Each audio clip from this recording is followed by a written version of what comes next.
আসসালামু আলাইকুম। আজকে একটা ভিন্ন রকম ব্লগ নিয়ে চলে আসলাম। এই যে আমার সামনে যে দুটি বাচ্চা দেখতে পাচ্ছেন, এই দুটি বাচ্চাই যমজ।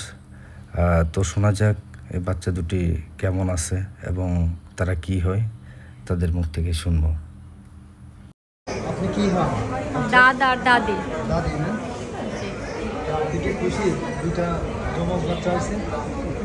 খুশি হব না, খুশি হওয়ারই কথা। আলহামদুলিল্লাহ। সুস্থ আছে? বাচ্চারা একটু অসুস্থ।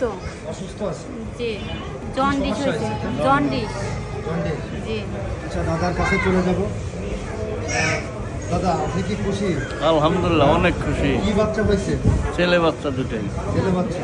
জি। তো দুটোরই কি একসাথে জন্ডিস হয়েছে নাকি?